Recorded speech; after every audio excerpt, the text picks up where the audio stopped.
Thank you. Some of you are clapping. The others are like, you're not a stay-at-home dad. You just don't have a job, dude. It's all right. I got 2 girls. I love them to death. They are awesome. Our first daughter, her name is Paige, because she was the first Paige in our life, right? Don't awe that. Because our second daughter, her name is It. Because that is it. I can't take it anymore.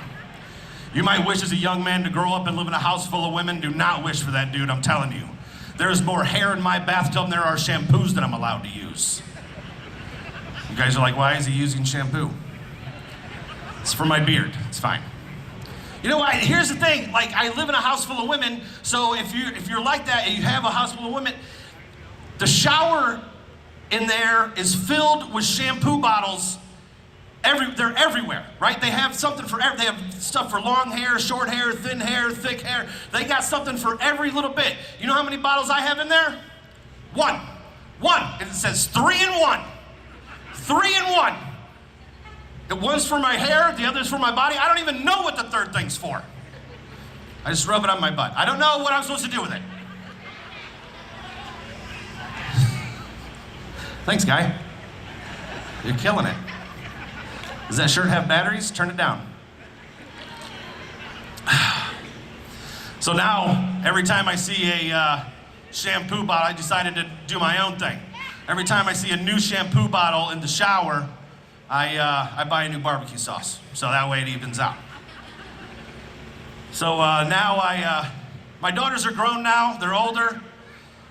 So now I'm nannying my nephews, they're twins, Owen and Calvin. 4 years old, they're identical twins. So sometimes I will punish one and not realize that maybe I punished this one before. I should stop dressing them alike, really. But my one nephew, Owen, has one of the greatest defense mechanisms to getting in trouble that I've ever seen. It's amazing. He'll be sticking his hand in like a knife drawer or a light socket. I don't watch him real well. And I'll give them the dad voice, right? You know the dad voice to try to make them stop them right dead in their tracks? I'll go, Owen, no. Right? You see how quiet it got? Like, yeah. But Owen will turn around and do this. That's too cute, man. How do you punish that? That's amazing. I love it. I would love to use that in my everyday life. Excuse me, sir, you know why I pulled you over? That's too cute. Get out of here. That's amazing. But if you were a man and you were going to be watching children, you have to have the same mentality as a squirrel, right? You have to keep your head moving, keep your feet moving, and protect your nuts. Because for whatever reason, little kids like to run around the house like this. It's like I am this close to being on a YouTube video every day. My one, so I have to tell you this because it happened and it was disgusting. And here's what happened. Owen is in the other room. I'm at my brother's house watching the boys. And in the other room, I hear Owen say this. They just call me Uncle, by the way. He goes, Uncle, my throat. Uncle, my throat. He comes running in the room. Uncle, my throat. Uncle, my throat. And he gets up on the couch, right? Uncle, my throat. And I'm like, okay. So just a little PSA. You don't give the kids a Heimlich. I thought maybe he had a Lego stuck in his throat or something. You don't give kids the Heimlich. They can't take the pressure. So you do like a finger sweep, right? So I got Owen like right here, and I go to finger sweep, and I stick the tip of my finger in his mouth, and he projectile vomits onto my face. Like a lot. Like it won't stop. It was like somebody took a fire hydrant and just let it loose, right? And it is just coming, and it won't stop. And I'm at my brother's house, and I'm super mad about it, so I just picked him up, and I used him as a sprinkler to just like get puke all over my brother's stuff, like on his TV and everything. I don't even care anymore. I'm so mad about it. And so his brother, Calvin, is in the room. He's 4 years old. He's never seen anyone projectile vomit in his life. You don't know how you're gonna react the first time you see something like that. So I turn around, I look, and Calvin's right there, and he's in the middle of the room, and he has his pants off, and they are above his head. He was under the impression that there was gonna be so much puke, it was gonna fill up the room, right? So I took my pants off, and I had him above my head. I didn't know when it was gonna stop. I haven't seen that much puke with my pants off since I was in the Army. So, anybody that was in the military can go ahead and agree with that. Well, I don't know. I was reading an article the other day that said that there is 10,000 people in America that don't know they have diabetes. How the hell do you get that stat? If they don't know they have diabetes, how do you know that they don't know they have diabetes? And if you do know, I say you start knocking on some doors. Excuse me, sir, knock the Pepsi out of his hand. You have diabetes. Take care of yourself. Saw another article where this guy was in Tennessee and he was drunk and he was running from the cops. And I don't mean in a car, I mean he was physically running from the cops. And he lost them, which was funny to me. But then they found him 15 minutes later and he was at Hardee's face down in gravy. And my first fat thought was, holy cow, Hardee's has gravy? That's awesome. I love outdoor comedy, boy. Woo! It is amazing. It is awesome. I would like if you guys could just spread out a little more. Maybe all the way to the back. Yes, can you actually hear me back there? Okay. Awesome. Who's drinking? Oh, yeah, all right. Well, get them in the air for me. There we go. All right. That's our own little party in here. To our wives and girlfriends. May they never meet.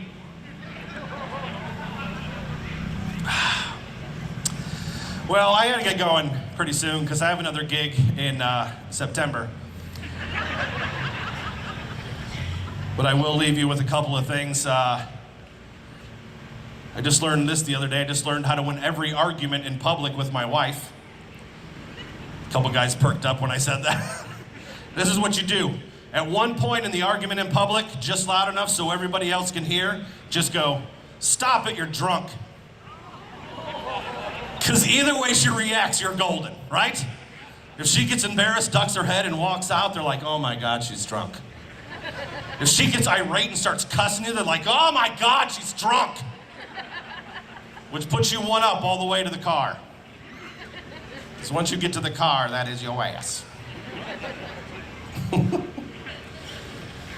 Let's see. I guess I'll just wrap it up and bring up your next guy. You guys almost ready for your next comedian? No one ever says that. And you almost ready for your next comedian? Yeah.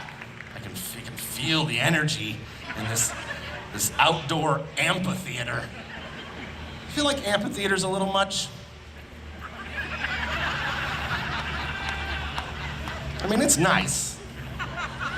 Amphitheater.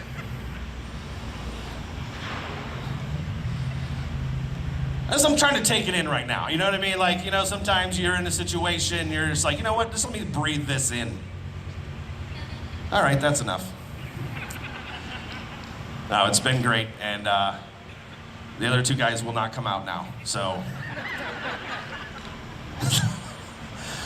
I will end with this. I will end by telling you a little bit of something I don't really talk about on stage that much, but I thought, with as well as this is going, I should definitely bring it up. Fillet of fish. Now, when I get a fillet of fish at McDonald's, I like it a certain way, okay? I like to open it up, and I like the fish to be half off the bun, half a piece of cheese on one side, and tartar sauce shooting out the other end. That's the way I like it. The cool thing about McDonald's is sometimes you don't even have to order it that way, and you will still get it. Here's the thing I also like to talk about is the Mexican pizzas at Taco Bell. I like those a certain way. I like to open it up. I like the meat to be halfway through the tortilla, cheese slid off on one side, and diced tomatoes in the corner for no reason. Here's the thing. I have a McDonald's and a Taco Bell right by my house, right? And the only thing that I will eat at McDonald's is a fillet of fish, and the only thing I will eat at Taco Bell is a Mexican pizza, okay? That's it. That's the only thing I will eat. And here's the thing. I feel like they have one cross-eyed dude that works at both places, and I don't know his schedule, so I keep going in at the wrong time, right? And then he keeps messing with me. Here's the thing. I do travel around the Midwest doing comedy, and I feel like there's some kind of training video that they're showing people that if you see this dude mess his order all up, right? And I'm sorry, I'm getting mad mad about it because it culminated to the other day. It all led up to the other day when I walk in and I see the guy, right? I order my filet of fish, they send it to the back, and I see the guy. And I go, hey, make my sandwich good. He turns around and goes, well, that's too cute, man, make my sandwich. Thank you guys, that's my time, I appreciate you.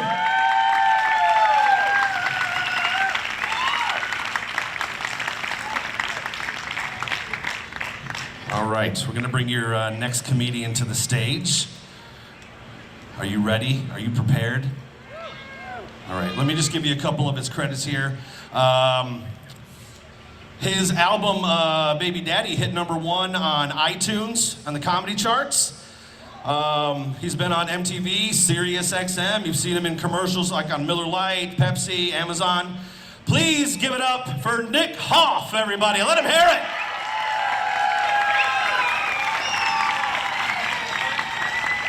Keep it going for John, everybody. Let him hear it. Oh, LakeFest. Thanks for sitting close. You guys got the beautiful view of the lake and the courthouse back there, but I couldn't throw a football to a one of you. You're so far away. Not ideal for comedy. Not ideal when you can hear the generator of the food trucks in the background. It's always beautiful to have that drown out the laughter. It's good to be here in LaPorte, you guys. LaPorte, as you all know, is, what is it, French for the door? I think you guys left the door open. A lot of people out west. I don't know if you've taken notice. A lot of people out there, and you guys got some claim to fame here. You got, what's the big one? Serial killer? Is that the, like, tippy top? Like, we killed people before. Welcome to the door. It's good to be here. I married a LaPorte girl, and I remember her father, like, I love LaPorte, man, but I remember when I first met her father, and he, like, sat me down and made me watch the Belle Gunnis documentary. He's like, we're known for serial killing. Welcome to the family. It's good to be here. The closest thing is a camera. Not even the camera guy would stand there. He's like, that's way too close. I'm not getting in there. I'm setting it up, hitting play, and getting the heck out of there.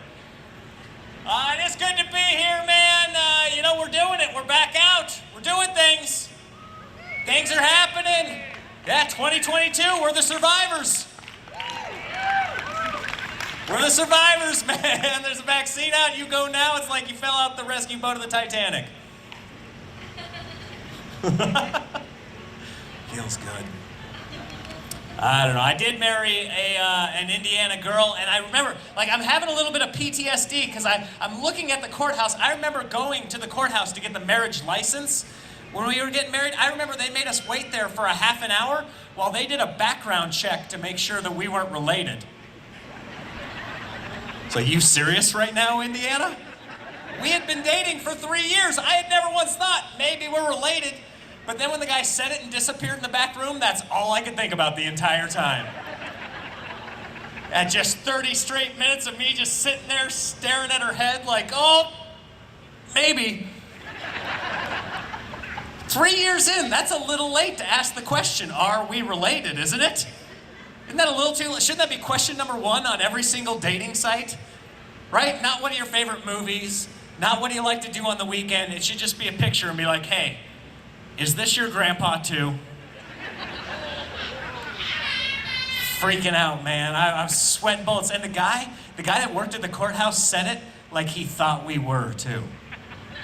Right? He had that tone in his voice. He's like, you two wait here. This is Indiana. We've been burned before. Says on your application, you guys have a lot in common. I was sweating bullets, man. My wife looked over at me. She's like, oh, what? What, Nick? What's wrong with you? I go, what's wrong with me? If this comes back bad news, not only is the wedding off, but I'm not going to the family reunion. I'm not gonna face Nana after what we've done to each other. I did that joke 3 weeks ago in Kentucky, and they're like, first cousins are fine. Like, that makes sense south of the river. Take it easy, KY. I don't know. I am married. We've been married for 13 years. Anybody married here? You guys married? Some people cheering, other people just raising their hands. Just all the life drained from their bodies. It's like, yeah, he's still here. It's been 13 years. Who in here's been married the longest? Who thinks they've been married the longest? Raise your hand. Right there in the middle, what do you guys got? 46. Anybody beat 46? What do you got right up front? 43. That's not more than 46. That's less. Oh, wait, we got people in back. What do you got back there? 48 near the taco truck. Sold. Oh, wait a second, Walker. 52. Good for you, dude.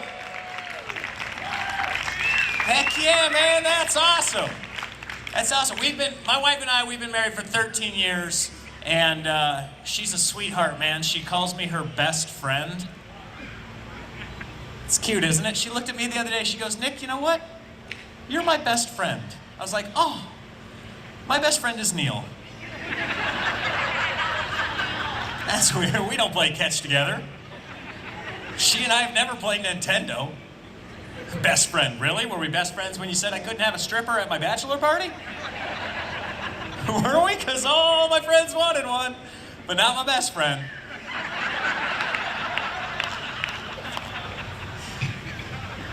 First time my wife heard that joke, we got home from the comedy club and she's like, hey, you know that best friend joke?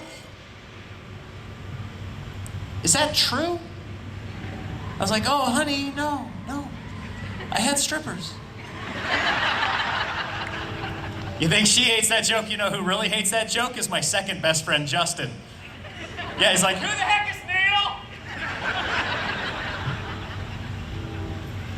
We've been married for 13 years. We still have our fights that we go through. You guys have fights, married people?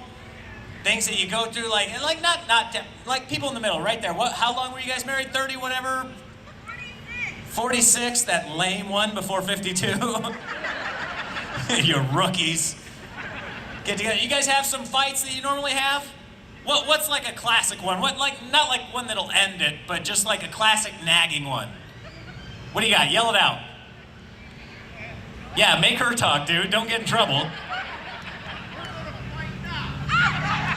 Hold on, I didn't hear you. What'd you say? You're gonna fight now over that? Yeah, just keep your mouth shut, dude. You didn't have to go out like that. She'd have talked. Well, my wife and I, we have our classic fights. Like one of our biggest fights, and it's constant, is making the bed in the morning. Like that's a constant battle between us. I think that's a common one. A lot of couples have it. Usually one person likes to make the bed, the other person doesn't, and that's the same in our relationship. And it's my fault. Like it's maybe the way I was raised, like how I was brought up. Like if I get out of a bed in the morning, like I don't care how tired I am. Like I could be super tired, had a really late night. If I get out of a bed, if I'm the one that got out of the bed, 100% of the time, I am not making that bed. Yeah, I'm not making it. I don't care. And my wife's a bed maker. And she lets me hear about it all the time. She's just constantly, why don't you make the bed? Nick, make the bed. Why don't you make the bed? Which is weird, because I don't complain to her when I have to unmake it at night to get back in it. Right? But that's just who I am. I'm a good person. I'm just going to stand there like a solid tree. Just a quiet oak tree. Just silently struggling in pain with tennis elbow as I have to unmake the bed at night. But she lets me hear about it constantly. And she's, why don't you make the bed? Why don't you make the bed? And finally the other day, I told her, I don't make the bed for the same reason that when I take my shoes off, I don't retie them. That joke should get a standing ovation. That is the perfect analogy for this scenario! And nobody's applauding like you should, because the problem is we have too many doggone bed makers in this crowd. Too many of you are sitting there just like looking at me like, come on, dude, just make your bed. I'm not gonna do it. It's ridiculous. I'm gonna get back in it. That guy's shaking his head. Do you make the bed, sir? No! It's ridiculous. Do you make the bed, ma'am? Yeah, see, one-on-one. See, if she's gonna make it, why would you? I don't know, the maid does it. Oh man, that courthouse is looming large. It's right there. Is there still a Belle Gunnis Museum right there?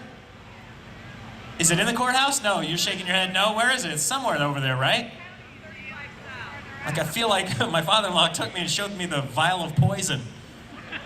Like this is how it was done. I have this under the garbage disposal. You start getting lippy with that comedy. Wife and I, we have 2 beautiful children. 3 total.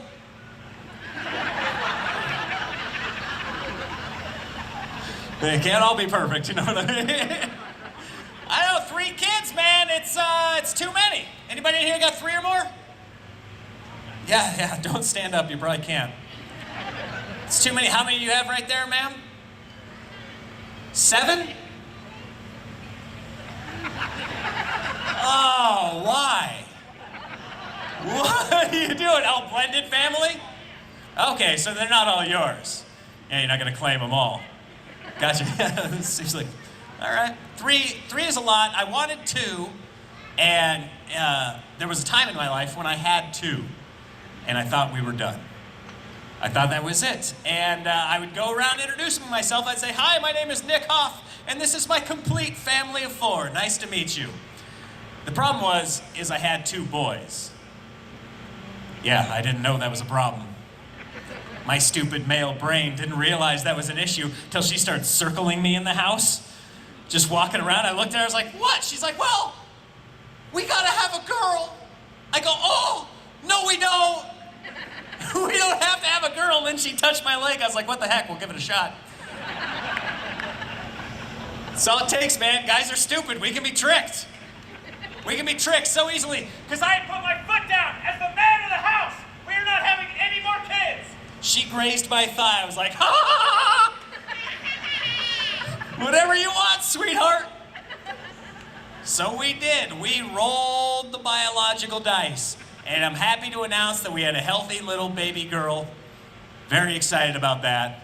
I was so happy when my daughter was born in the hospital, man. I was high-fiving nurses. I spiked the umbilical cord. I was like, boom! Looking around at everybody in there like, ha ha, that's it! That's it, we are not having any more kids. We got the pair and a spare, we are good. And in the hospital, my wife's holding her and she's like, oh, she needs a sister. It's like, I will smother you with a hospital pillow. What did you just say to me? She's like, well, she needs a sister. And guys, I would love for her to have a sister. Both my wife and I, we want her to have a sister. But neither one of us want to have a 4th kid. So we've actually been looking into adoption. And I don't know how you guys feel about adoption here in Indiana. You don't care. That's fine. That's one person applauding. No, we've taken the classes. I still, in my heart, I feel conflicted about it because I've never given away a kid before. Oh, switched it on you, didn't I? You should have seen your faces. You were like, oh, adoption, God bless his black heart. Come on! We trusted you in the door. I don't know. I like the innocence of kids. I think that's fun to hear what they have to say. Like, my kids are still young enough that they haven't been ruined by the internet yet. So I love hearing what comes out of their mouth. I remember I was doing some shows recently at a casino resort, and I took the whole family with me during the day, and we were hanging out by the pool. And I was sitting across from my oldest son, and then right behind me walked these 2 ladies with like these string bikinis on. And yeah, they walked behind me, so I only saw them for like 4 or 5 hours. Like, I knew where they were. And when they were right behind me, I looked at my son's face and I just watched him go. And I looked down at him, I was like, hey, what are you thinking, buddy? And he goes, they need to buy big girl swimsuits. I was like, what? He's like, no, I get it, because sometimes my underwear rides up, and that's when I know I have to get the next size.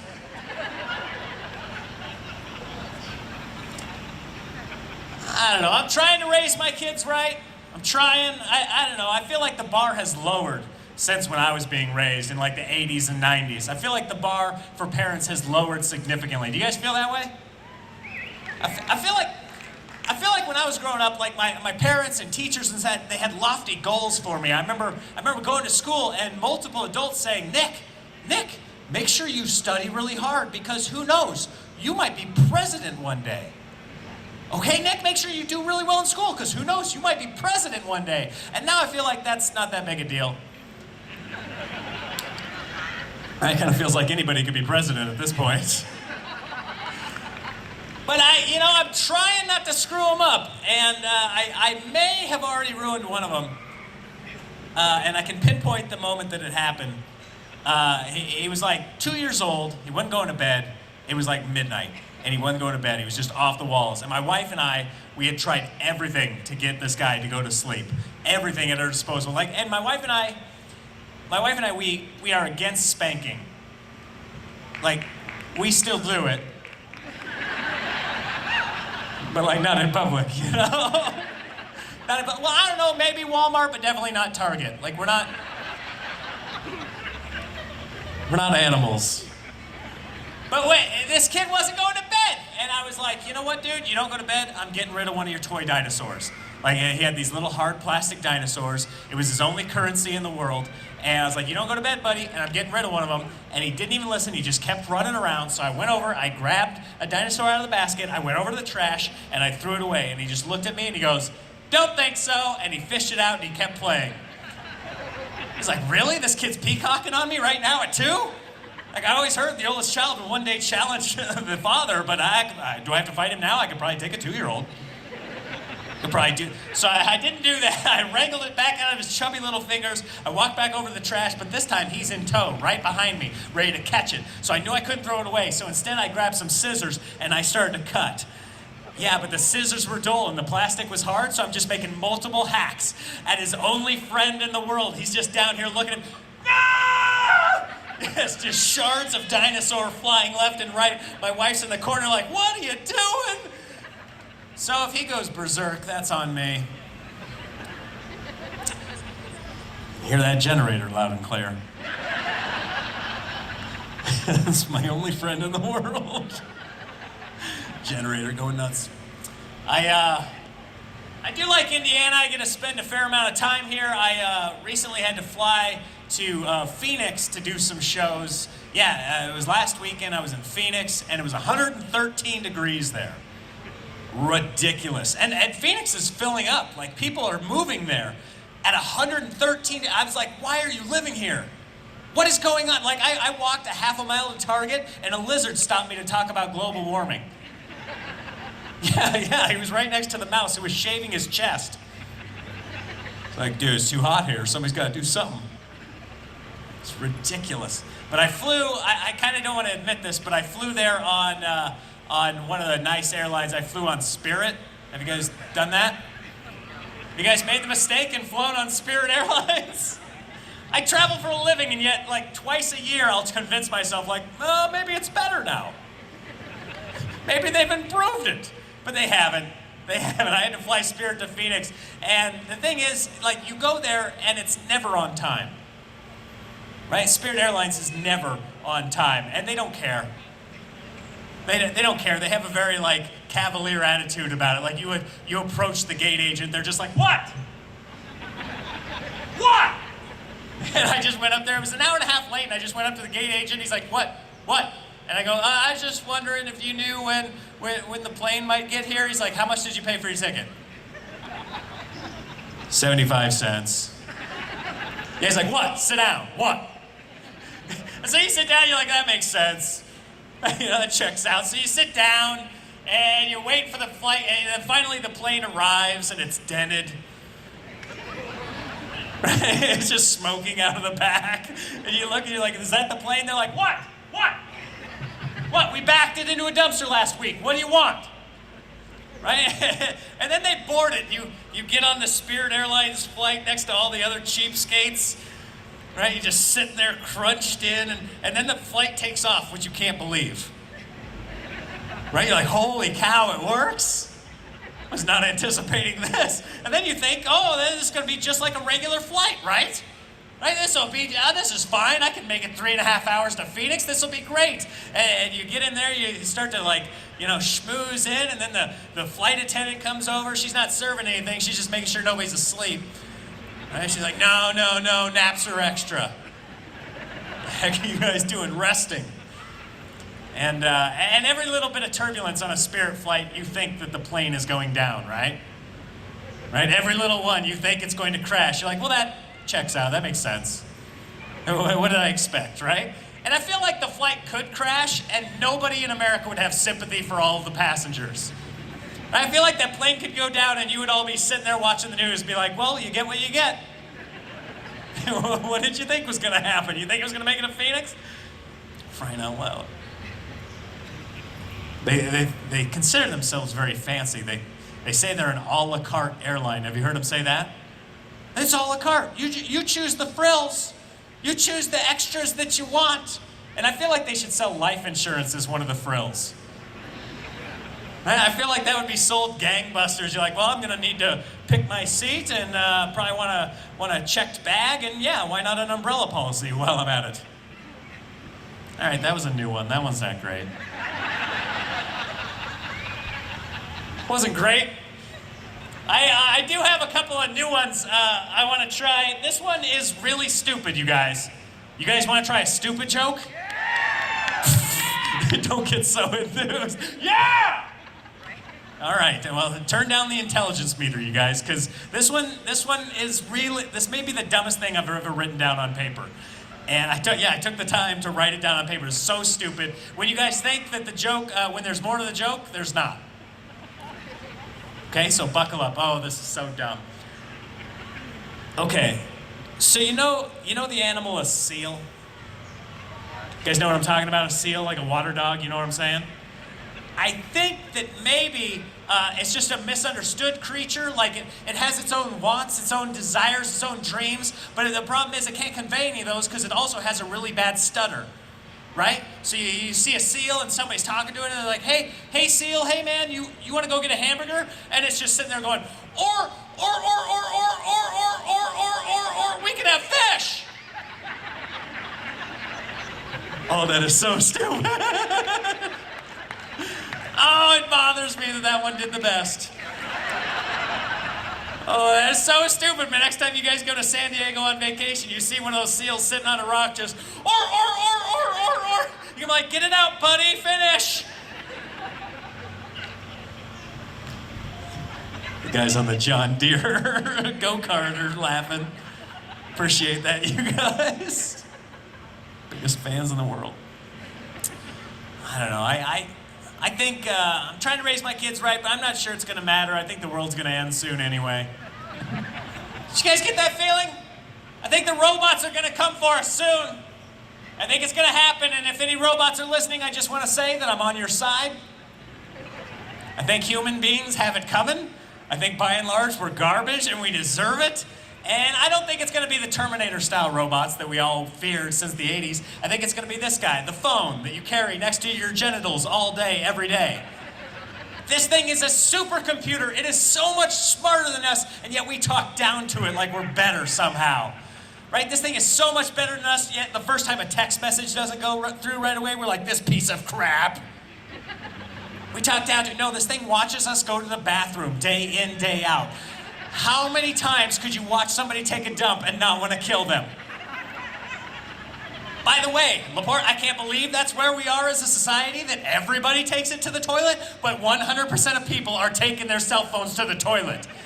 Yeah, you ever seen somebody frantically looking for their phone? They're like, hey, have you seen my cell phone? You're like, well, you gotta make a call? No, I gotta take a dump. Have you seen it? No, 100% of people are doing it. I can't go to the bathroom without it, you guys. No, I have delayed going poop because I didn't have a good enough charge. Yeah, I looked at it, I was like, that'll never do. I plugged it in and then I just awkwardly stood next to the charging station. Yeah, just come on, give me 9%. I could do 9%. No, everybody's taking it to the toilet. Yeah, think about that next time somebody hands you their phone. Hey, will you take our picture in front of Mount Rushmore? No, that's a turd biscuit. Take it back. Disgusting creatures.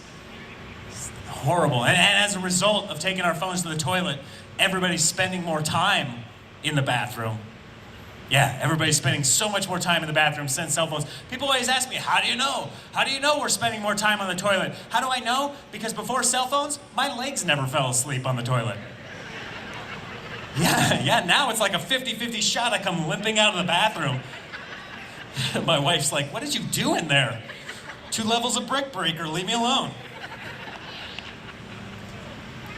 I got one more joke for you, you guys. You're gonna love your headliner. If you thought I was funny, I've got these little cards I'll be passing out. It's got a QR code. It takes you to anywhere I am on the internet. And make sure you get one of these and scan it and find me on there. Find me on Facebook, Instagram, Twitter. I just released a YouTube special, so make sure when you get home, get on YouTube, press play, walk away. I don't care if you watch it. Daddy needs views, okay? I don't care. Just leave a comment like in the first 60 seconds, killer stuff, dude, and then just walk away, let it go. Put it on every iPad in the house, baby monitors, I don't care what you put it on. Watch it on the toilet, I don't care. But I put it on YouTube so it's scalable, and if all you guys watched it tonight, it would be awesome. So please do that. Yeah, my kids might hand it around. They're right here. They're losing respect for daddy. My name's Nick Hoff. You'll see it on the flyer. You'll get it. You'll get it. Nick, like the name Nick, and then Hoff, like Hasselhoff without the hassle. You'll get it. So check that out. I'll leave you this. I know that women are smarter than men.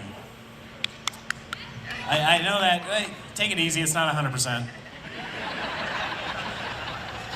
But I'm pretty sure that most women are smarter than men, and I found this out like 5 years ago. My wife did something that to this day still just blows my mind. It baffles me. Like, we'd been married for 13 years, and for the first 8 years of our marriage, she had always asked me, hey, Nick, will you do me a favor? When you take a shower, will you take a towel and will you wipe off the tile? Will you do that? Will you dry the tile when you're done with the shower?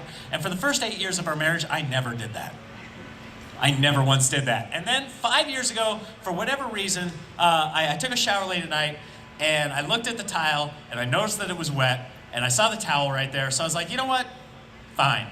And I took it, and I dried off the tile, and then I came to bed, and a few minutes later, my wife came to bed, and she looked at me right in the eye, and she goes, hey, Nick, thanks for wiping down the tile. And then, I got lucky.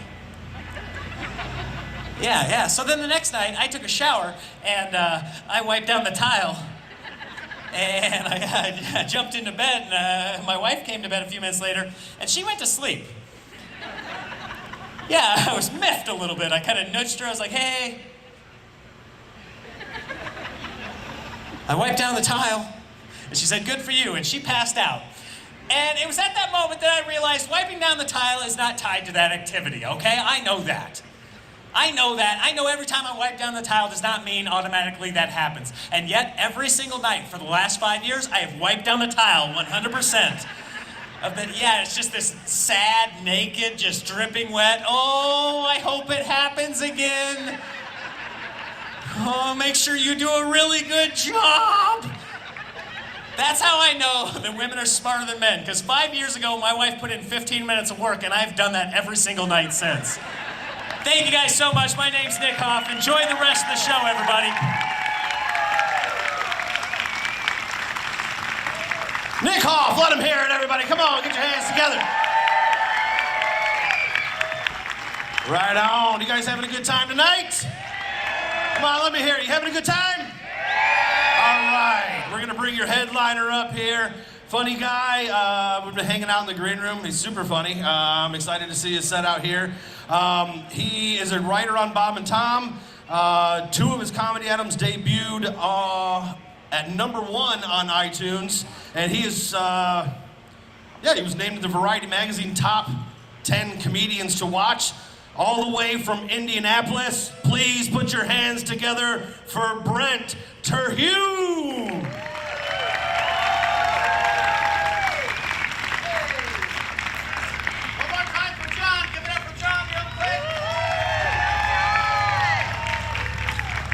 Nick Hoff, give it up for Nick as well.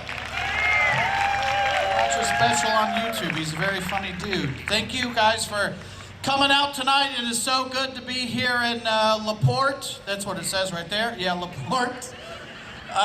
It's my first time here, but it's good to be back. So, my name is Brent. I'm going to say hi, everybody, and you guys say hi, Brent. Hi, everybody. Thank you guys for coming out tonight. I have a feeling, just taking a look around at you guys, that this is probably not the first time some of you guys have drank in the park before. Some of you guys probably you just woke up and they're like, what, we're doing a comedy show out here? I apologize in advance if I mess up a joke or I flub a line, because I've never been like this close to a taco truck before while doing a show. So it's very likely that the smells will come lift me up and drag me over. It's going to take all the smells to drag me over there. But thank you guys for having me. I think I've been to LaPorte before. I don't really remember. I did look up stuff to do in LaPorte before I got here. I Googled it. I said, fun things to do in LaPorte, and it just said drive to Chicago. So that's just a joke. It's great to be here, and I'm just saying that. So, okay, some of you guys are getting the jokes. This is going to be, from a performer standpoint, this is a little bit of a difficult show for me. I'm not going to lie. Because rarely do I have like people in the audience ages 7 to 70. That's a big demographic that I got to make happy, you know? And they said, you know, be fairly clean, which that's not a problem for me. I can perform clean comedy, but it's when you tell me to be clean, in my head it's like, say it. Say all the words, say it, just get them all out. And if I do certain jokes, you guys aren't going to react to it because some of you guys are sitting next to your kids. So if I tell a raunchy joke, the kid's not going to laugh because they don't want to let you know that they know, and you're not going to laugh because you don't want them to know that you know. So I'm going to try my best out here tonight. I've done shows in weird places. This is definitely one of the weirdest ones I've done. I did a show at this dance club one time. I don't know if you can tell by looking at me, I don't like to dance. The lady running the show, she was like, why don't you shake what your mama gave you? I was like, I don't know how I'm supposed to shake scoliosis and a low self-esteem, but I'll try. I do have scoliosis. People ask me after shows all the time, they're like, do you really have scoliosis? I'm like, why would I make that up? Show of hands, who has scoliosis here tonight? Few people. I've seen you at the meetings, I know. Nobody cares about scoliosis. That's true, right? It's not that serious of a thing, you know? But nobody cares. Nobody's going to leave the show tonight after watching me and be like, he is so brave. Doing what he's doing with his back disability. Nobody's got a crooked ribbon on the back of their SUV for scoliosis. Nobody's like, he should write a book I won't read. I do have scoliosis, and I should have known I was going to have scoliosis. My whole family has scoliosis. If you line us up by age, we look like an evolutionary chart. I'm currently 2 from the right. But my gym teacher, that's who told me I had scoliosis, was the dodgeball coach, you know? Handed out medical diagnoses. He taught us how to square dance. That really came in handy. Didn't that come in handy? I don't know how to do taxes, but I can promenade, so. I got something to do while I'm waiting in line at H&R Block. They're like, is the guy that dances here again? Yeah, he doesn't make a lot of money. This will be quick, so. He could probably just not file and they wouldn't even come after him.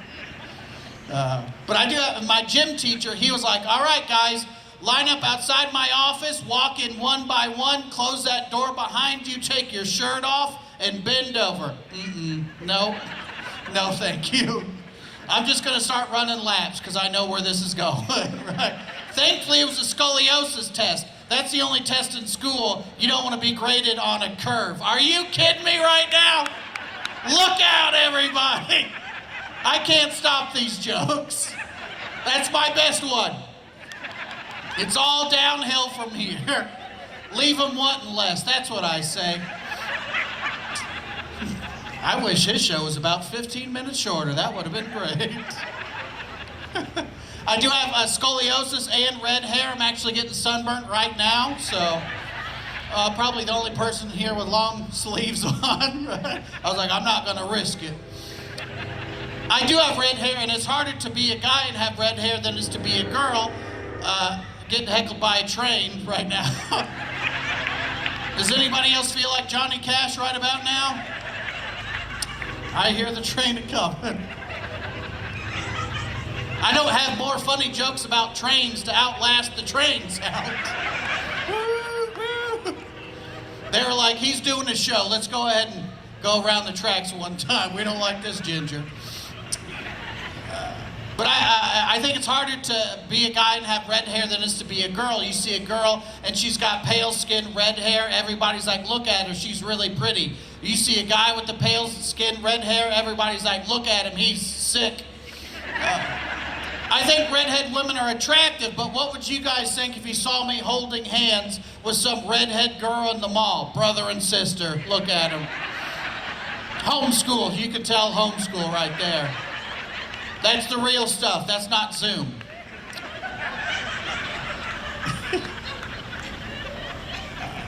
I think redhead women are attractive, and like, I would like to spoon with a blonde and a brunette so it looks like Neapolitan ice cream. You're right, that's a good joke. That's a good joke.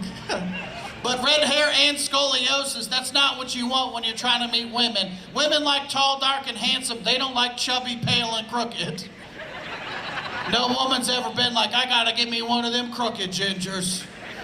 What happened to they keeping them on? Red hair and scoliosis. I'm also just a lazy guy too. I tried to do the least amount of anything, right? Have you guys ever noticed the more dirty dishes you have, the bigger the spoon you'll use? I'll do the dishes, I'm gonna use a normal spoon, but then a week later I'm eating Lucky Charms with a ladle out of the crock pot. Why is everything in this house so big all of a sudden? I'm shrinking over here. Same thing with the cups. I go through the regular glasses and the plastic cups and the coffee cups. Next thing you know, I'm drinking Mountain Dew out of a wine glass. This is a pretty good year for the Dew. It pairs well with these pizza rolls. Yes, quite. I am a lazy guy. I'm one of the 10,000 people that John was talking about that don't know they have diabetes. I don't ask, and they don't say anything, so I'm like, I'm good. Take my feet, please, everybody. Hey, take my feet, please. Okay. I am a lazy guy. Have you guys, like, sometimes I overeat, like, all the time, and, shut up, and I go through the drive-thru and I order like enough food for 2 people, but it's just for me, so I still pretend like it's for 2 people because I'm ashamed of myself. Let me get 2 burrito supremes and, oh, what did she want?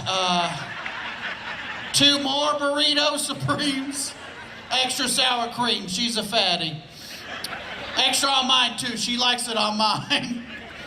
And the guy at the speaker, he knows what's going on. This is not his first day on the job. He's like, what do you want to drink? I'm like, I'll have a bottled water, thank you very much. He's like, what does she want to drink? Well, she wants Mountain Dew if we're gonna play this game, sir. Pull me up, I don't care, I'll wait.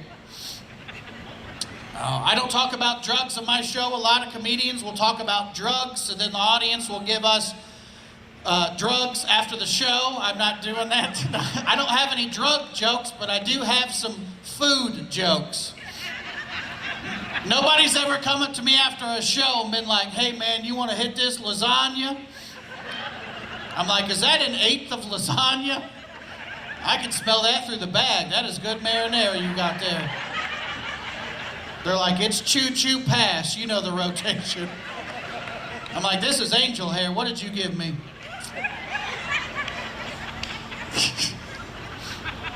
I can feel it. Some parents didn't want to laugh at that joke because the kid, I get it. You can check out and come back anytime you like. This is not Hotel California, but I think the word pizzeria sounds weird because pizzeria sounds like something you get when you eat bad pizza. I'm not going to be able to make it in today. I got pizzeria.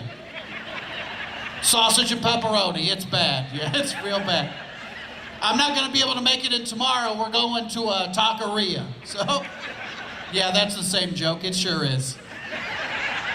Yeah, Porte. Yeah. Yeah, I looked it up. It's Spanish for the port. That's what that means. Yeah. I love you too. All right. Okay, bye. I had to close my phone on that joke. That's a bit of an older joke. I've not upgraded my plan on that one, so I had to do that. Didn't want to waste my minutes. I was in the grocery store for this next joke, and the lady in front of me had a gallon of white milk, nothing else on the conveyor belt, so I put my chocolate milk behind hers, and she gave me a look and then put the divider in between our stuff. I was like, I thought we were past this. The dude behind me had a jar of salsa. I'm like, don't trust this lady. I got your back.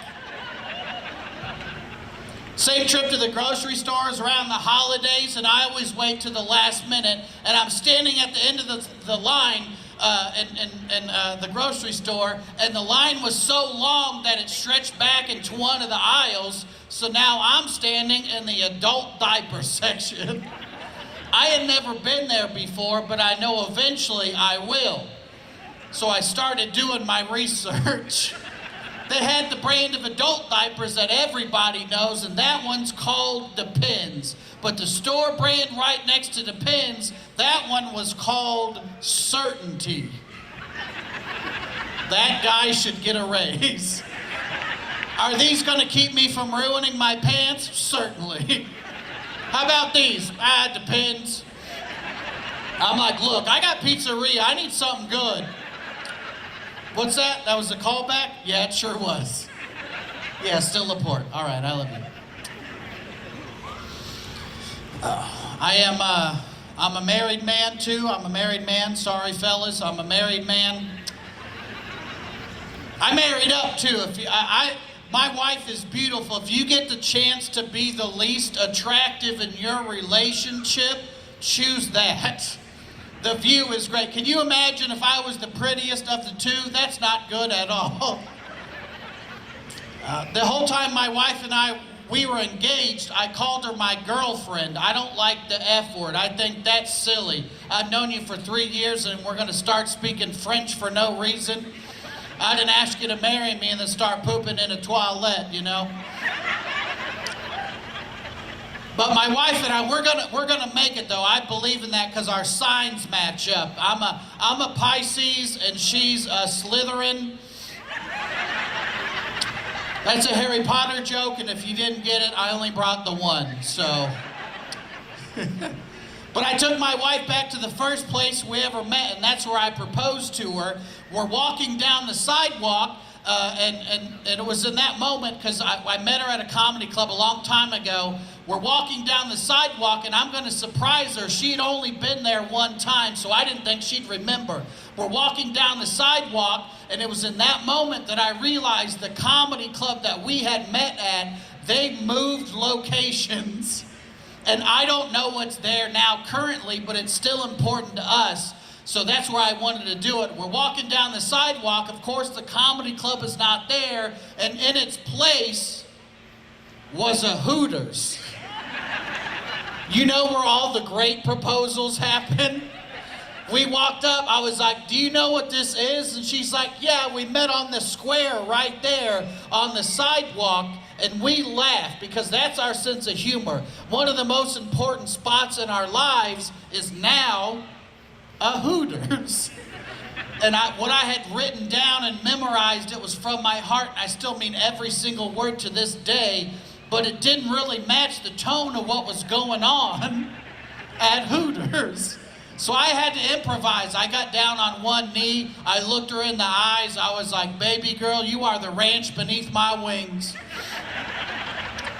She teared up. I think it was mostly the hot sauce, but... And on the way home, I've been known from time to time to joke around, okay? To tell a few jokes. And I said to my wife, we're driving back home, I said to her in a joking manner, I said, we have a wedding to pay for now. Why don't you think about getting a second job?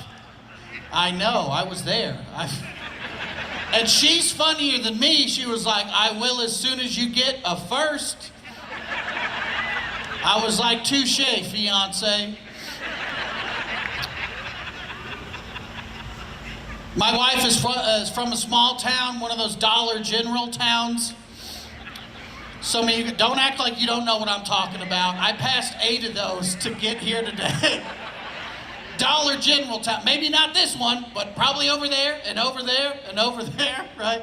Dollar General used to have a cool town square. Now a lot of the stuff is out of business. If you need anything, you go to the Dollar General, you pay your parking tickets down there, the mayor works down there. That's the Dollar General town, and that's where my wife is from. And when she was a kid, they didn't allow people to go trick-or-treating. My wife has never been trick-or-treating before in her life, right? And it was because they got a lot of churches there, and they didn't like trick-or-treating, but what she did do as a kid is she went trunk-or-treating in the parking lot on Hallelujah night. I know. And they still do that to this day. I want to move back to a small town, have a kid, dress them up as the devil, and just send them on in the church. I'm here for the souls. And the Weese's Pieces. My dad said I gotta get some Weese's Pieces. I was like, don't you come out here to get some Reese's Pieces. But my wife, she's never been trick-or-treating before. That's my favorite holiday. She wasn't allowed to do it, so that's her favorite holiday too. We love Halloween stuff. That's what we love to do every single year. We love scary movies, but my wife doesn't like clowns, so we can't watch the clown movies. And to me, clowns, it makes sense that if you think they're scary, I get that. But to me, clowns aren't scary. It's where the clown is that makes that clown scary. You see a clown at a birthday party, he's supposed to be there. But if you see a clown in the middle of the woods, run. That is not his natural habitat.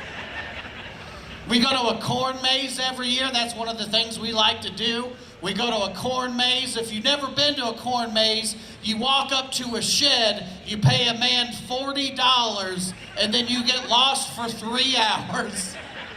You get real hungry and dehydrated in the middle of food. That's what you do. We like the corn maze, and she takes it too seriously because we're walking around and she's like, I've been putting pieces of popcorn on the ground so we know where we've been. I'm like, I've been eating pieces of popcorn off the ground. We're going in circles. It's delicious. I was leaving town to do some shows a couple weeks ago. It was a lot like tonight, sold out in theaters. Shut up!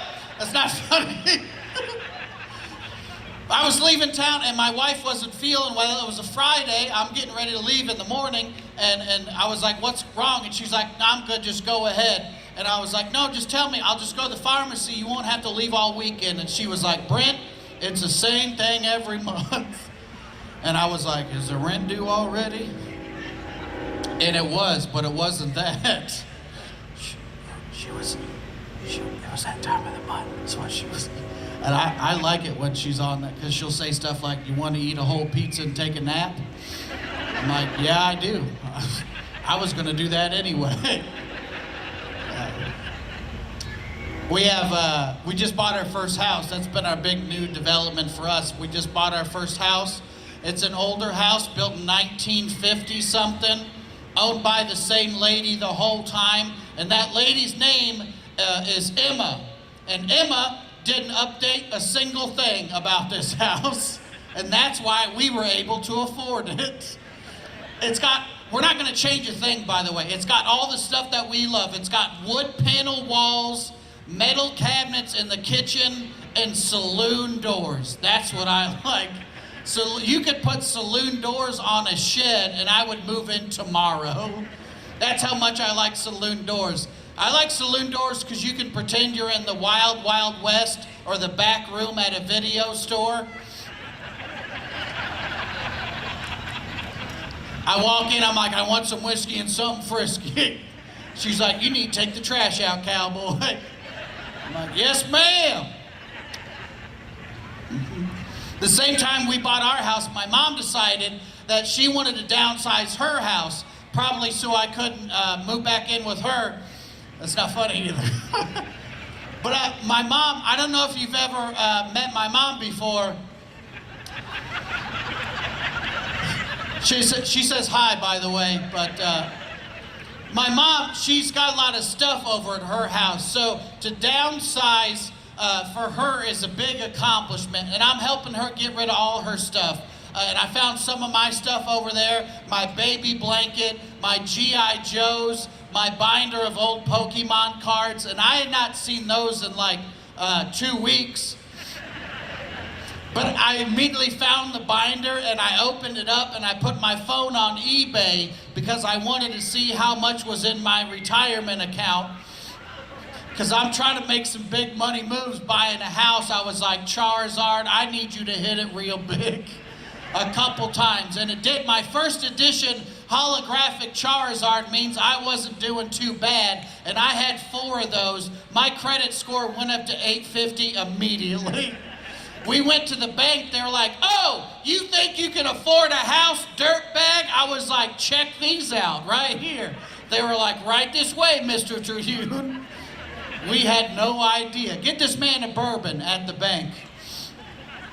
If your Pokemon cards are good enough, they give you booze at Chase, but just so you guys know. But I was helping my mom get rid of her stuff, and I put a lot of it on Facebook Marketplace before. I don't know if you've ever been to Facebook Marketplace. If you've never been there, it's like a dating app to get robbed, is what it is. You got a profile picture. I'm like, he looks weak. I'll meet him in public. Maybe I'll rob him, maybe I won't. I don't know. But on Facebook Marketplace, even there's like a rating system. You can give a thumbs up, leave a review for that guy. His stuff was good, he was nice, buy from him. I like that on Facebook Marketplace because 10 years ago, there was no Facebook Marketplace. It was pretty much just Craigslist. And Craigslist, to this day, has no profile pictures or rating systems, or punctuation, or grammar. Just an email from a stranger somewhere out there in the world. Probably outside your window, but somewhere out there in the world. ToddTheMugger@hotmail.com. What could go wrong? I'll meet Todd in public. That's my thrill, by the way, is I don't skydive, I don't ride a motorcycle. My biggest thrill in life is I love to meet strangers from the internet and buy their stuff, and I don't tell anybody where I'm going. That's the thrill. Will he come back with a Nintendo 64 or disappear forever? Find out next week on True Crime Podcast. They'll be like, hey, Brent, do you want to meet in the parking lot of the police station so we know we're both safe? No, I don't. I want to meet in the sketchy part of town, in a vacant parking lot, Kmart if you got one of those. And not in front of the building during the day. I want to meet behind the building at night with a lot of cash on me. Make it like a drug deal. But no funny stuff, because I've already dialed 911 on my phone. I don't play no games. And my favorite people on Facebook Marketplace, because I was getting ready to put my mom's stuff on there, so I'm looking at Facebook Marketplace to see who has a bunch of good reviews, and I'm pretty much just going to copy what they say and tailor to what I'm selling for my mom. And my favorite people on Facebook Marketplace are old white guys. And it's even hard to tell that it's an old white guy because their profile picture is never of them. It's always of a boat or a Mustang. And they don't say a lot, but they say a lot, and they say it all in caps. Don't they? And you got to scroll through the profile picture. It's 20 pictures of the same boat because he doesn't know how to change a profile picture. He just knows how to re-upload the same picture over and over again. And you get to his profile picture, and it's from 2013, and it's been uploaded 8 different times. And he's just waking up from a football nap. Shirt, he's got no shirt. He's in his recliner, his hair's not combed, beard askew, and the picture's taken from this angle down here. He doesn't know about this. He only knows about this down here. And he's looking through the phone into your soul. And he doesn't say a lot, but he says a lot, and he says it all in caps. No holds, no trades, don't waste my time. I know what I got. Oh, do you know what you got, Vince McMahon? Why are you yelling like that? So I'm putting my mom's stuff on Facebook Marketplace, and I don't want it to be an inconvenience. So what I did, here's what I was like, hey, it's worth $200, but you can have it for $100. That price is firm, you pick up. 2, 1, firm, you pick up. And you put a couple things on there, and instantly you get about 15 messages. I'll give you $10 for that right now. I'll trade you 2 goats and a chicken, stupid. Take it or leave it. Do you deliver to Detroit? I don't live there, but do you deliver to the Motor City? And pretty soon I turned into, no holds, no trades, don't waste my time, I know what I got.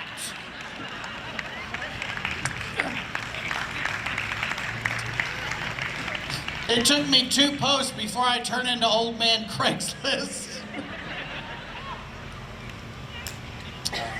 We got a good deal on our house. That's what everybody selling it to us told us. I don't know. I just signed the papers, right? We got a good deal, and that made me nervous because I've gotten a lot of good deals that turned out to be not good deals, right? Mostly because I do all my shopping on Facebook Marketplace. But it made me nervous, right? Because I love scary movies, I already told you that. And whenever somebody moves into a house in a scary movie, they always say about the same thing, same situation. The dog's running around barking, the kids are playing, and they're carrying in boxes. And one of the parents, they say, we got such a good deal. I wonder why. And then 20 minutes later, somebody's getting dragged around by a demon. I'm like, that's why right there. They didn't disclose the demon. That's illegal in this state. That's what I figured was going to happen to us, right? All the money that we've ever saved is now in this house. The ink is dry. The movers have gone. And then one of my neighbors just comes hobbling over out of a fog bank. He's got a peg leg and an eye patch. He spits his tobacco out on the sidewalk. Did they tell you what happened in this house? Oh, no, they didn't, harbinger of doom. Why don't you break the bad news to me? Where have you been this whole time? That's what I want to know. We saw you during the walk-in. You were in the bushes over there. Well, I seen the Charizards. I respected the hustle. Oh, okay. Big Pokemon fan over here. That's what I expected was going to happen to us, and like we like this house, but we have like bad neighbors. They're good to tell you guys about, right? But they're bad to live next door to. I've suffered a lot from my art. But we have neighbors. They live to my right, your left, which is not important at all. I just want to let you know how I got, right? Have you guys ever seen a yard so junky, right, that you got to slow down to take it all in like it's Christmas lights? Right? You're like, no, slow down. I don't even know what's going on in that yard. You got a lot of blue tarps. How many blue tarps is that? You got, how do you have all those lawnmowers and your grass is this tall? How does that work out? You got a tree growing through your lawnmower. Have you ever noticed the yards that have the most no trespassing signs are always the worst yards? Right? They're like, no trespassing. I'm like, nobody was trying to. We don't want tetanus. Right? We're going to stay over here out of that Saw movie of a yard you got going on. My neighbors, they're not that bad, you know, but the thing they have in their front yard is a bunch of cars. They have a bunch of cars, and they all run, and they, like during the day, there's no cars, but at night, it's a bunch of cars, you know. And Jim, he's the dad over there, he's their leader. He calls all the shots. And you know he's the leader because he's got his own parking space. And you know he's home because the car that he drives every single day, what he drives is a hearse. And I don't think he works at a funeral home, to be honest with you. I've never seen him in a shirt. I think he's allergic to shirts, right? I don't know what he does, but I know that's what he drives, you know? And then they have a bunch of dogs, and I know some people have dogs here tonight. I would love to pet it after the show, right? I like dogs, and I like German Shepherds, but I don't like these dogs, right? Because they've never been trained properly. It's not their fault. They just have never been trained. I've never heard the people over there say certain things like, stop barking, get on the leash, don't bite that guy, right? I've never heard that before. And the guy on the other side of them, I don't know what he looks like, but he has a privacy fence. So I don't know what he looks like, but I know what he sounds like, because they let the dogs out and they just bark constantly, and he doesn't like it. So the dogs get let out, they start barking, and from over the fence, I just hear, shut up! Shut up! Shut up! Shut up! Shut up! Shut up!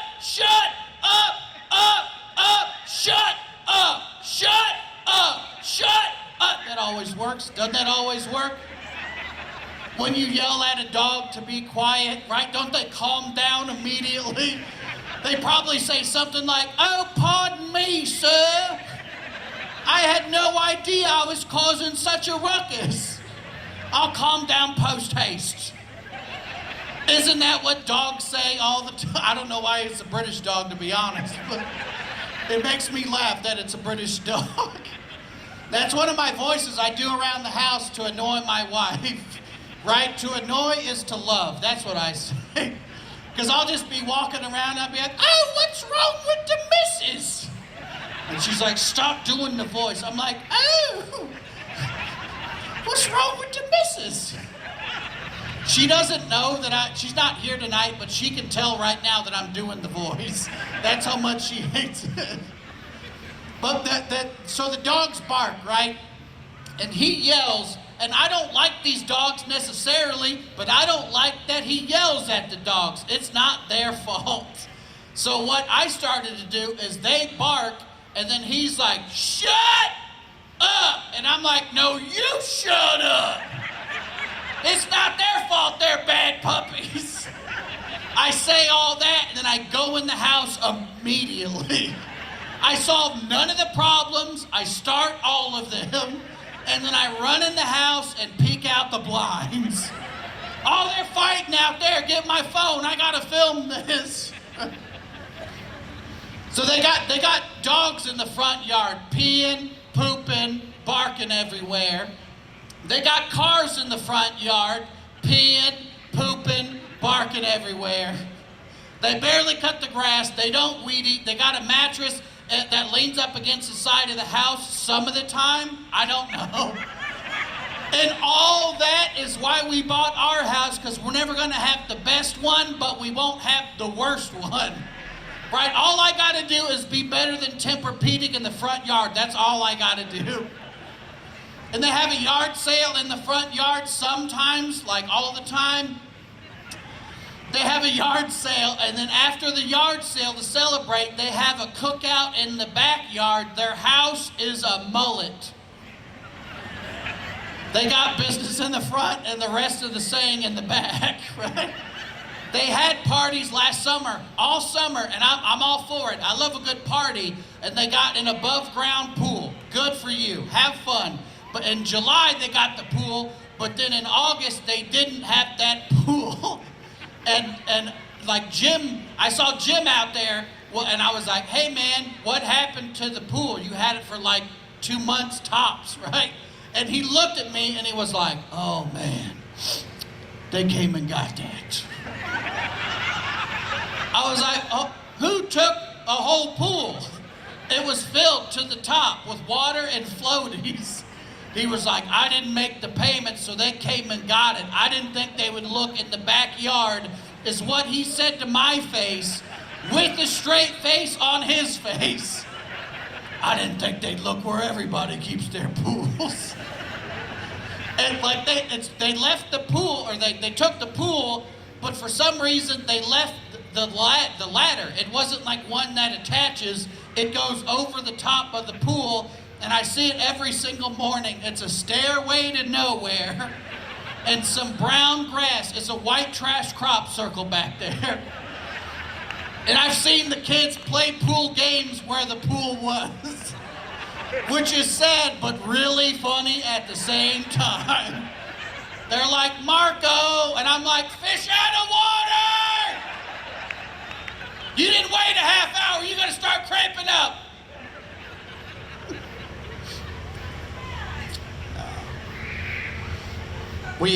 My wife thinks our house is haunted by Emma. You remember her? Haunted by Emma. I don't think our house is haunted, and I definitely don't think it's haunted by Emma, because the one thing, the realtor didn't say anything to us about it being haunted, and I realized that's not his job to discourage us from buying the stuff that he's selling, right? Like a realtor's job, they gotta spin it to be positive. That's what they do. Watch any house hunting show. A house is never small, it's cozy, right? They walk in, they're like, this is a half bed, no bath.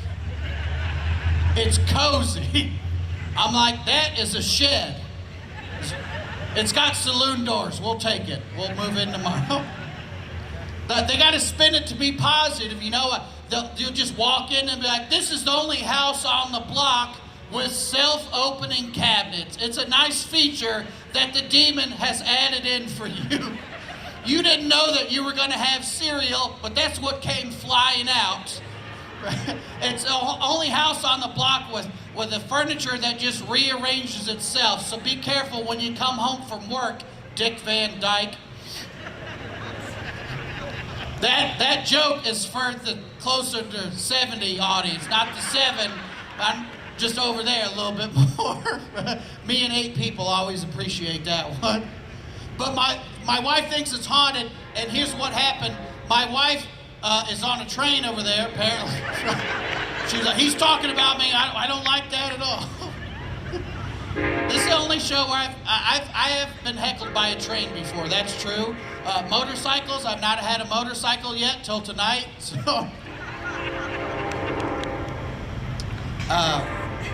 but here's what happened. My wife has a real job. She works hard every single day, and I don't work most days except for tonight. So I went and signed all the papers, and Emma was there at the title company, and Emma is old. She's real old, and she said, I hope you enjoy the house as much as I did. I said, thank you very much. You kept a lovely home, and we appreciate you selling it to us. And then they handed me some keys to a property. I've never owned property before, and I got excited. I moved in our stuff that day. I got it all set up pretty much that day, and I forgot to tell my wife about Emma. And then a couple days go by, and we're watching TV, and she hears a noise, and she's like, she mutes the TV. She's like, did you hear that?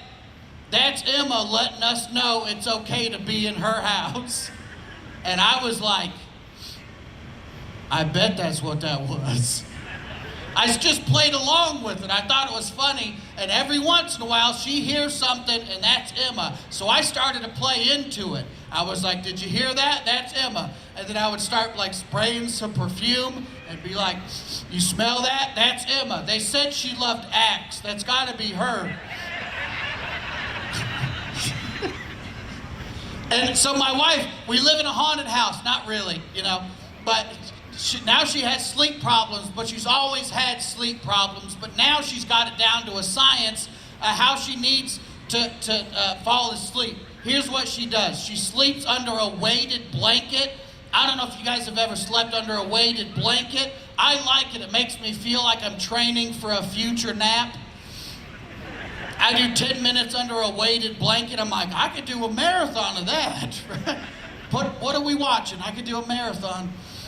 And then my wife listens to something called ASMR. I don't know if you guys have ever heard of that or what it means. ASMR, it stands for Autonomous Sensory Meridian Response. And I don't know what that means.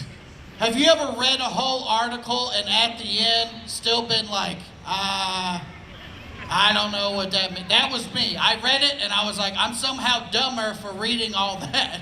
ASMR is whispers. That's what that means. It's whispering. Bob Ross is the best example. Bob Ross, Bob's painting. He's painting and the canvas is all scratchy from the paintbrush. And he takes the paintbrush and he dips it in the water and he hits it on the easel to beat the devil out of it. And certain episodes of Bob's show, he would look at the camera and he would be like, do you want to see my pet squirrel? Because for some reason Bob would rescue squirrels and this squirrel would pop up out of his pocket and he would start feeding it. All those noises are ASMR. It makes you feel relaxed. You get tingly down your back. And my wife listens to that on YouTube all night long. Her favorite lady on YouTube and my favorite lady, she's got these 3-inch fingernails, and this Wolverine woman, she's whispering, but she's all clickety-clacking on everything. She's like touching fingernails on vases and glass and jars and bottles. And every video, if you look this lady up, she's on YouTube right now. She looks into the camera and she looks in the camera and she says, I'm gonna eat a big pickle.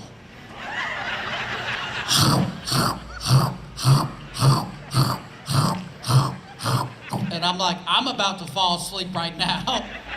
Turn this off, I'm driving. This is not the time for that. My wife listens to that all night long and she wears a sleep mask. It's Velcroed in the back. She looks like a blind Ninja Turtle. And the sleep mask is a Bluetooth headset that's connected to her phone playing ASMR all night long. And she goes to bed early. I stay up late, but I fall asleep on the couch. And somewhere in the middle of the night, the headphones die, but ASMR keeps playing on the nightstands.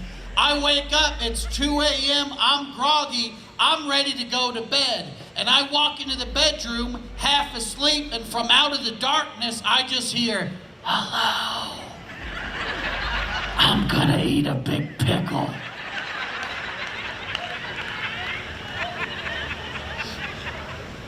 Emma, is that you? I'll take a big pickle. I don't know if you ever wet the bed while getting into bed before, but it's just like, yeah, finally time to go to bed. Hello, squirt, squirt. That's every night at our house. And my wife goes through all those steps so she can fall asleep, and she's in a deep sleep and she can't wake up in the morning. She sets 5 alarms on her phone to wake me up, to tell her to turn off the alarms. I'm happy to help you get up for work, but I don't have to be up that early. And sometimes she'll be like, 5 more minutes. She puts me on snooze. And I've already turned the alarm off, and I'm like, cool, I'm gonna go back to sleep too. Let's see how this day's gonna start. And so she sets 5 alarms on her phone. They're on your iPhone right now. The first one By the way, they're a minute apart, 5 alarms. The first one is a motorcycle, and it just revs up the whole time. He never goes anywhere. He just revs up the whole time. And I'm the type of sleeper that if I hear some noise in the real world while I'm sleeping, that noise gets put into my dream. Now I'm riding a motorcycle. In the next 4 minutes just escalates in intensity. The next thing you know, I got a duck in the side cart, and he won't stop quacking at me. He's like, I brought my wind chimes. You want to hear me play the wind chimes? I'm like, keep it down. This classic telephone's ringing. What's that? Nuclear meltdown? Yeah, I heard about it. Hey, do me a favor. Put Bob Ross on the phone, please. I'm trying to fall back asleep. I love you too. All right. We have cats too. My wife and I, we have cats. And whenever you tell people that you have cats, usually the answer you get back is, we like dogs. Yeah, everybody likes dogs, except for my neighbor's dogs. We all like dogs. I miss having dogs. We're just not home enough, so we have cats. But dogs like it when you come home. We've all felt that. You walk in the door, and the dog's like, we thought you died. What happened? We've been worried sick about you. Sick on the carpet over there. That's how sick we've been. Because we know that we're supposed to go out there to do that, but you weren't here to let us go out there, so we put it by the door to let you know that we're supposed to go out there.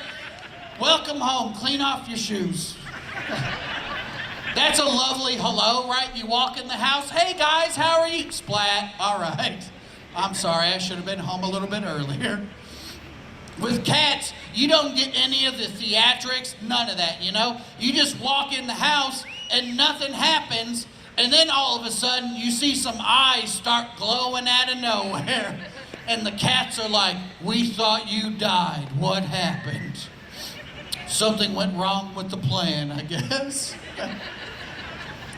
You can just tell people like dogs more than cats. Even if you really don't like dogs, you probably know the breed of most dogs, you know? You could be like Bulldog, German Shepherd, Great Dane, but if somebody was like, what kind of cat is that? Somebody else will say, orange. They don't like Mondays, they love lasagna. That's an orange cat. We talk about cats the same way we talk about Gatorade. What's your favorite flavor? Blue. I like blue. Rarely does somebody say domestic short hair, you know? We have 2 cats though. One, her name is Margie. She's named after Marge Simpson. She's a domestic, like a brown and something, you know?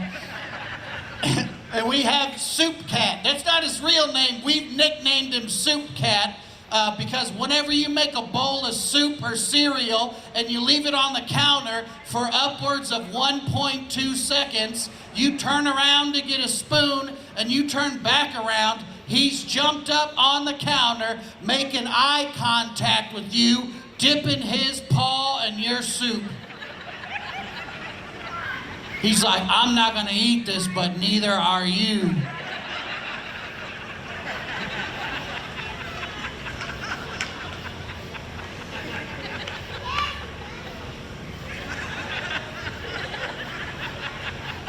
Oh! Oh! Now clean that up, Ginger. I'm on my hands and knees in my own kitchen like, don't give me the claws, I'll be good, sir. He's like, I want some whiskey and something frisky, that's what I want. We thought something was wrong with Soup Cat though. Well, he had a tumor on his stomach and we took him to the vet and it turns out cats just have extra skin on their stomach in case they get into a fight. It's called a primordial pouch. So then I went to my doctor.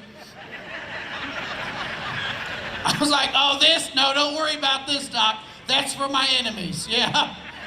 I'm gonna live a long life with this bad boy right here. We go to the vet now. He's much cheaper, so. It's just me explaining my symptoms to the vet about the cat. The cat's got scoliosis. Have you gotten any stretches? Downward dog, that's pretty good, Doc. But like whenever I'm home though, Margie loves to sit on my primordial pouch. I pet her, she falls asleep, I fall asleep. We got a good thing going. Soup Cat doesn't like anybody. One time he sat on my lap, December 2nd, 2019, between 2:02 and 2:03 p.m. He jumped up on my lap, I went to pet him, he bit me, we haven't spoken since. He's like a stripper, he'll sit on your lap, but you can only touch him on his terms. No, all right, no, I didn't mean to, just let me stay. Alexa, hit it, she's my cherry pie, sweet meow, meow, meow. My friends are like, does that cat have a whole bunch of dollar bills in his collar or what? I'm like, soup ain't cheap around here. We got him as kittens, so we had to learn cat behavior. They give you something called a love bite. They bite you. It's not a real bite. It feels like a real bite. But that means love, apparently. It's just bleeding from the arm. That's love, right? That's an oxymoron, a love bite. That's like if I gave you a respect punch. But they follow me around the house and they want to know what I'm doing. And one time I was in the bathroom, and I don't want to go into too much detail, but it was either 1 or 2, and it wasn't 1. I was in there and I thought I had closed the door, but apparently I didn't close it all the way because I heard it click back open, and I turned and Soup Cat is sticking his head around the door like he's Jack Nicholson in The Shining. Meow. I'm like, what do you want, buddy? He's like, meow. And he kicked the door in the rest of the way, and he comes marching in like he owns the place, and he sits at my feet looking up at me, meowing, and I've never heard this meow before. This is a new meow for me. And he, meow, meow. My neighbor was like, shut up! Shut up! Meow. And then he did something he never does. And I told you what Soup Cat doesn't like to do. He jumped up on my lap while I was pooping. This is what I've been wanting, but this is not the right time for it. And I was like, I don't know when this is going to happen again. So I started petting him. He was purring, I was petting and pooping. We were purring, pooping, petting. Purring, pooping, petting. Purring, and then my wife walked by the open bathroom door. What are you two doing in here? I'm like, he really loves me. See, Alexa, hit it. She's my cherry pie.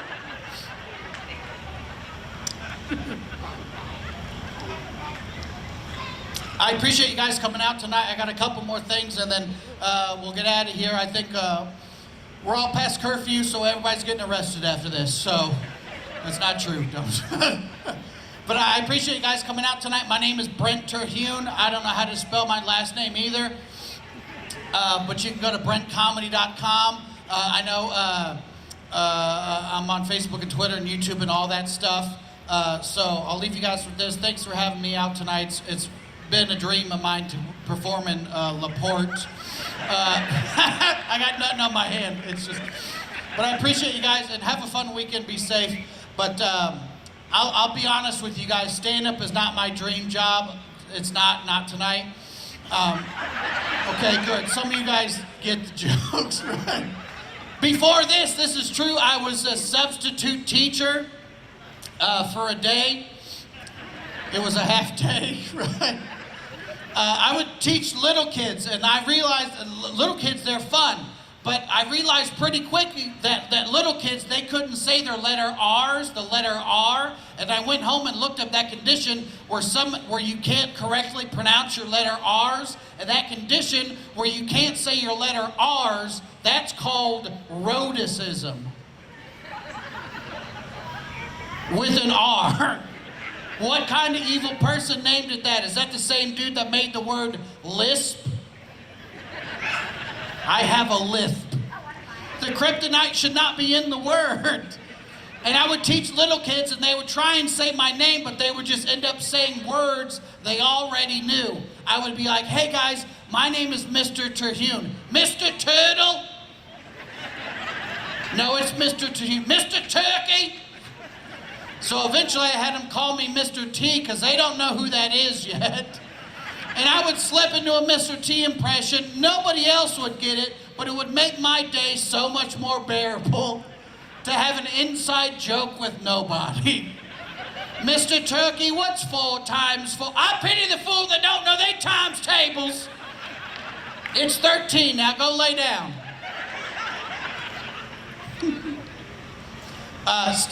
Substitute teaching is not my dream job, and neither is comedy. I'll tell you my dream job, and I don't want you guys to make fun of me for it, because this is 100% true. What I've always wanted to do as a dream job, I've always wanted to be a Bigfoot hunter. That's the only career you could tell your parents you want to pursue, and they're like, whoa, maybe you should stick with comedy. Don't you want some stability in your life, son? LaPorte's gonna need you. Hang in there. There's a show on TV called Finding Bigfoot. It's been on for 9 years. They've never found one Bigfoot. I want that kind of job security. If I told 50 jokes and 5 were funny, I would get booed off stage. But if you find no Bigfoot over the course of 9 years, they give you a season 10. And it's called Bigfoot hunting, but it just looks like camping. I can do that. Sleep in a tent in the woods, and every once in a while just be like, did you guys hear that? It's real squatchy out here. They know everything about Bigfoot too, you know, except for where he lives. They know everything about Bigfoot. They know what he sounds like because they hope he's gonna yell it back like it's Marco Polo. Bigfoot, Sasquatch. Oh, he sounds mad. Pack it up, boys. They find evidence that's not real evidence. They're walking around, they're like, we found some footprints. I'm like, that says Skechers. I don't think that's real. Oh, I forgot before I get out of here. Nick Hoff, your opener, or my opener, all our opener, he's got a special on YouTube. He's got these cards. I don't know if he's hanging around, but take a card after the show and go watch his YouTube. Like he said, just put it on there and leave. It doesn't matter. So he can make some extra money.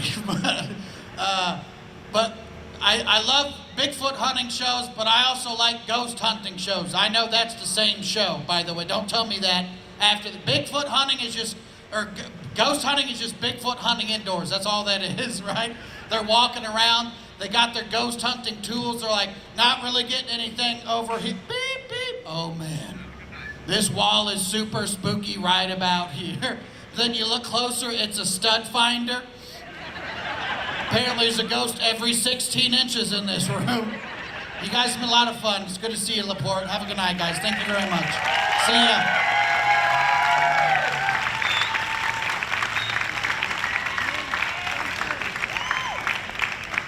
Hey, keep it going for Brent Terhune, everybody! Did you guys have a good time tonight? Let me hear ya! Let's keep it going one more time for LaPorte Seamless Gutter as they sponsored this whole thing. And it's pretty cool. Ben came up to me and said he wanted to do 7 minutes at the end. So Ben, bring it on up here, buddy. No? You were lying? Okay, right on. We hope you guys had a fun time. We had a great time with you. Thanks for having us. Don't forget that Nick Hoff will be handing these out along with some other children. They'll be running around. Nick's breaking a lot of child labor laws right now. It's not a big deal, but make sure you get one of these. Check out his YouTube. And big round of applause for your feature act, Nick Hoff. One more time for your headliner, Brent Terhune. Screw it, one more time for me, everybody. You guys have been awesome, LaPorte. We'll see you again. Have a great night. If you guys have been drinking, drive fast so the cops don't catch you.